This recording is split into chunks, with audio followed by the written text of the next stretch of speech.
Halo semuanya, perkenalkan kami dari kelompok 2. Di sini kami akan membahas tentang dampak sosial informatika. Di sini kami beranggotakan yaitu ada Amir Rahania Kalba Salima, Yulia Novantia Layubi, Meliani, Rida Rismawati, Rista Marotu Salihah, dan Sita Mayelani. Di sini kami akan membahas yang pertama ada perkembangan informatika dan kedua ada aspek ekonomi dan hukum produk informatika.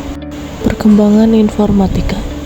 Pertama, sejarah komputer dimulai sejak tahun 2400 sebelum Masehi dengan ditemukannya abakus, alat hitung manual pertama yang digunakan tanpa bantuan mesin dan menjadi dasar awal mesin komputasi. 2. Pada tahun 1642, Blaise Pascal menciptakan Pascalite, sebuah kalkulator roda numerik berbasis sistem desimal untuk membantu ayahnya menghitung pajak. 3. Kemudian pada tahun 1694, Gottfried Wilhelm von Leibniz menyempurnakan Pascalite dan menambahkan fungsi perkalian menggunakan sistem roda gerigi sehingga menjadi alat hitung mekanik yang lebih canggih. 4. Perkembangan selanjutnya ditemukan kalkulator yang mampu melakukan 4 fungsi aritmatika oleh Carlos Xavier Thomas de Colmar. Kalkulator yang diberi nama aritmotor mempresentasikan pendekatan yang lebih praktis dalam kalkulasi karena alat tersebut dapat melakukan penjumlahan, pengurangan, perkalian, dan pembagian. 5. Perkembangan selanjutnya dalam masa Perang Dunia Kedua. Pada tahun 1941, insinyur Jerman Konrad Zuse membangun komputer Z3.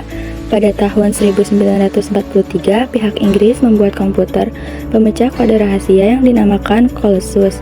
Namun Colossus tidak terlalu mempengaruhi perkembangan komputer karena Colossus bukan merupakan komputer serbaguna. General purpose komputer ia hanya didesain untuk memecahkan kode rahasia. Howard Eckert bekerja sama dengan IBM menciptakan komputer relay elektronik Mark I. Kemudian dikembangkan ENIAC oleh John Christopher Eckert dan John W. Moseley yang merupakan komputer serbaguna pertama dengan kecepatan jauh lebih tinggi dari Mark I. John von Neumann merancang arsitektur komputer Edge pada tahun 1945 yang memungkinkan komputer menyimpan program dan data. Konsep ini memperkenalkan CPU sebagai pusat pengendali fungsi komputer dan masih digunakan hingga sekarang. Tahun 1951, Remington Rand memperkenalkan UNIVAC 1, komputer komersial pertama dengan arsitektur von Neumann.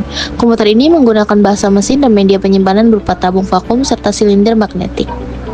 Poin 10 yaitu komputer generasi kedua menggunakan transistor menggantikan tabung vakum, lebih kecil, cepat, andal, dan hemat energi. Bahasa mesin digantikan bahasa assembly. Muncul bahasa pemrograman seperti COBOL dan Fortran serta profesi baru seperti programmer dan analisis sistem.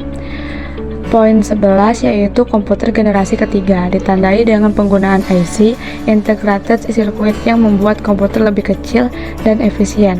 Diperkenalkan sistem operasi yang memungkinkan menjalankan banyak program secara bersamaan.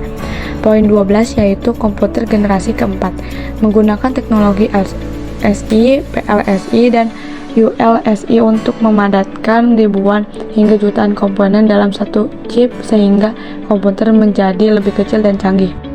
Komputer generasi kelima sampai sekarang, komputer generasi kelima ini masih akan terus mengalami perkembangan. Salah satu contoh kemajuan komputer generasi kelima adalah keberadaan AI atau Artificial Intelligence.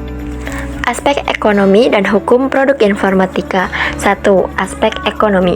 Produk informatika memiliki nilai ekonomi tinggi karena dapat memenuhi kebutuhan masyarakat. Perkembangan teknologi dimulai dari industri perangkat keras seperti IBM, Hitachi, dan UNIVAC yang melahirkan mainframe dan mini komputer hingga munculnya PC, laptop, tablet, dan smartphone. Seiring waktu berkembang juga industri perangkat lunak untuk mendukung sistem kerja dan aplikasi. Perusahaan besar seperti Microsoft, Apple, Google, Facebook, Amazon, dan Tencent muncul karena nilai tambah dan manfaat dari produk informatika. Nilai dirasakan oleh perusahaan maupun pengguna, seperti kemudahan komunikasi, berbagi informasi, dan transaksi perdagangan atau e-commerce. Kemajuan teknologi juga mendorong lahirnya perusahaan rintisan seperti startup. Salah satu contoh perusahaan rintisan yang telah mencapai valuasi lebih dari 10 miliar US dollar adalah Gojek dan Tokopedia. Produk informatika yang bernilai ekonomi tinggi bisa menyelesaikan masalah sosial dan meningkatkan martabat bangsa melalui inovasi dan kreativitas. 2. Aspek hukum. Aspek hukum informatika menitikberatkan pada hak hukum produk sebagai kepemilikan individu atau kelompok tertentu. Artinya, ada landasan hukum kuat yang harus diperhatikan baik bagi pengembang maupun pengguna. Misalnya, pengguna tidak boleh sembarangan mendistribusikan produk informatika secara cuma-cuma. Oleh karena itu, tidak semua produk bebas diperjualbelikan. Maka, hak kepemilikan tetap harus dilihat sebagai aspek hukum produk informatika. Peraturan ini memberitahukan perihal izin, hak, serta pembatasan atau suatu software. Pengertian lisensi. Lisensi adalah bentuk pemilikan terhadap suatu produk, termasuk perangkat lunak, software. Lisensi menentukan bagaimana produk tersebut boleh digunakan, disebarkan, atau dimodifikasi. Dalam dunia informatika, lisensi dibedakan menjadi beberapa jenis. Jenis-jenis lisensi. A. Lisensi komersial. Mengharuskan pengguna membayar sebelum menggunakan software. Pengguna hanya boleh menggunakan sesuai ketentuan yang telah disepakati. Dilarang menggandakan, mengubah kode program, atau membagikan ke orang lain. Contoh, software pengolah kata, pengolah gambar, dan sistem operasi. Kelemahannya, biaya mahal, penggunaan terbatas. Lisensi gratis, freeware, dapat diunduh dan digunakan secara gratis, tetapi tetap memiliki batasan. Tidak boleh disebarluaskan atau dimodifikasi tanpa izin dari pemilik lisensi. Kadang hanya bersifat sementara, misalnya masa uji cuma 30 hari. Meski gratis, tidak sama dengan open source karena kode sumbernya tetap tertutup. Lisensi open source. Kode sumber source code. Perangkat lunak dibuka untuk umum. Siapa saja dapat menggunakan, memodifikasi, dan menyebarkan ulang. Mendorong kolaborasi untuk menciptakan software yang lebih baik.